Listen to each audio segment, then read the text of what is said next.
ناظرین، نیا پاکستان کے ساتھ میں ہوں آپ کی ہوسٹ حفظہ طاہر خان صاحب نے کال دی تھی کہ پورے پاکستان میں عوام نکلے، اور اسی طرح سے لاہور کے علاقے لبرٹی چوک میں عوام کا ایک بہت زیادہ ہجوم دیکھنے میں آ رہا ہے۔ آئیے چلتے ہیں عوام کی جانب اور پوچھتے ہیں کہ آیا ان کے یہاں پہ آنے کا کیا مقصد ہے۔ السلام علیکم۔ وعلیکم السلام۔ کیا نام ہے؟ میرا نام ہے جی مینا۔ یہاں پہ آنے کا کیا مقصد ہے؟ یہاں پہ آنے کا مقصد ہے مہنگائی کے خلاف مارچ۔ یہ کہیں گے مارچ کرنے کے لیے، ہم مارچ کرنے کے لیے بھی تیار ہیں۔ اصل میں تو افسوس کی بات یہ ہے کہ ہم ان کی کال پہ کیوں نکلے، ہمیں تو بہت پہلے باہر آ جانا چاہیے تھا، کیونکہ اب جو مہنگائی ہو گئی ہے وہ ایک متوسط طبقے کی بھی اوقات سے باہر ہو گئی ہے۔ اچھا، شہباز شریف کو ہٹانے کے لیے آپ لوگ سارے باہر نکلے ہیں، تو شہباز شریف کو کیوں ہٹانے کے لیے نکلے ہیں، کیا وجہ ہے؟ کیونکہ ملک نہیں چل رہا اس سے، he is unable to control it. نہ اس سے مہنگائی کنٹرول ہو رہی ہے، نہ اس کی خارجہ پالیسی اچھی ہے، نہ اس سے رشیا سے تیل لیا جا رہا ہے، نہ وہ اور آگے معاہدے کر رہا ہے۔ آپ کے تمام ملکوں نے کہہ دیا ہے کہ ہم امداد نہیں دیں گے، تو کیوں کہا ہے؟ کیونکہ سب کو پتہ ہے، پوری دنیا جانتی ہے کہ یہ لوگ چور ہیں، یہ لوگ چور ہیں۔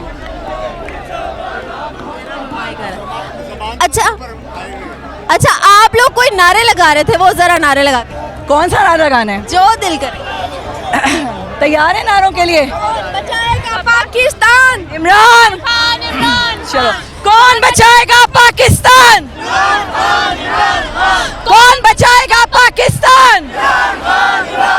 مریم کے پاپا، مریم کے پاپا، مریم کا بھائی، مریم کا بھائی، مریم کے چاچو، مریم کا چاچو، یہ سارا ٹبر، یہ سارا ٹبر، یہ سارا ٹبر عمران خان، عمران خان، ہم لے کے رہیں گے، ہم لے کے رہیں گے، تیرا باپ بھی دے گا، تیرا باپ بھی دے گا، ہے حق ہمارا، ہے حق ہمارا، ہے حق ہمارا۔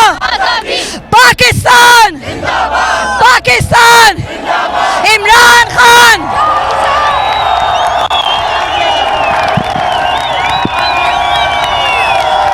السلام علیکم۔ وعلیکم السلام۔ یہاں پہ آنے کا کیا مقصد ہے؟ ہم تو جی مہنگائی کے توڑ کے لیے آئے ہیں، اور ہم عمران خان کی اپنے قائد کی کال پہ آئے ہیں۔ آپ، میری لوگوں سے ایک گزارش ہے، آپ عمران خان کے لیے نہیں آتے تو کم از کم اپنی زندگی کے لیے، اپنے بچوں کے لیے، اپنی ذات کے لیے ضرور نکلیں۔ اچھا، ان لوگوں نے مہنگائی مارچ کیا تھا، اس کے اوپر کیا کہیں گی آپ؟ مہنگائی مارچ کیا تھا، دیکھیں یہی سب کچھ ہمارے بیانیے پہ یہ لوگ کیا کہتے تھے کہ ہم جھوٹ بول رہے ہیں، پی ٹی آئی والے جھوٹ بول رہے ہیں، یا وہ غلط بیانی سے کام لیتے ہیں۔ میرا ان سے سوال ہے، یہ لوگ آج خود کیا کر رہے ہیں؟ اور پہلے مہنگائی اتنی نہیں تھی، ہم نے 3.5 سال میں 2 سال تو کرونا میں گزار دیا، ٹھیک ہے؟ اس کے بعد وہ اتنا مشکل ٹائم تھا، اس سے پاکستان کو نکالا، اس کے بعد آہستہ آہستہ ہم اس کرائسس سے نکل رہے تھے، اور اس کے بعد انہوں نے سازش کی اور اپنی حکومت کر لی۔ اب آج جو ہم مہنگائی مارچ کر رہے ہیں، آج یہ لوگ کیا کہتے ہیں؟ اب تو پاکستان آج ان لوگ سٹیبل ہو گیا تھا، پاکستان سٹیبل ہو گیا تھا، چلنا شروع ہو گیا تھا۔ انہوں نے آ کے بہت غلط کیا ہے۔ ہمارے لیے تو سب کچھ عمران خان ہے، ہمیں عمران خان میں وہ صلاحیت نظر آتی ہے جو قائد اعظم میں تھی۔ ہماری تو دعا ہے اللہ تعالیٰ انشاءاللہ حق اور سچ کا ساتھ دے گا۔ اچھا، شہباز شریف کو کیوں ہٹانا چاہتے ہیں آپ لوگ؟ ان لوگوں کو صرف اپنی ہوس ہے، انہیں پاکستان کے لوگوں سے بالکل پیار نہیں ہے، ان کو کوئی ان سے نہیں ہے ان کی بہتری کے لیے سوچے، وہ صرف اپنے مقدمے واپس لینے کے لیے آئے۔ عمران خان کو کوئی میسج دینا چاہیں گے؟ عمران خان کا یہی میسج ہے جی، یہی میسج دینے کے لیے ہم کھڑے ہیں کہ ہمیں اپنے لیے، اپنے آگے آنے والی نسلوں کے لیے نکلنا ہے، اپنے ملک کو بچانا ہے، ان لٹیروں سے، ان چوروں سے بچانا ہے۔ Thank you so much. Thank you.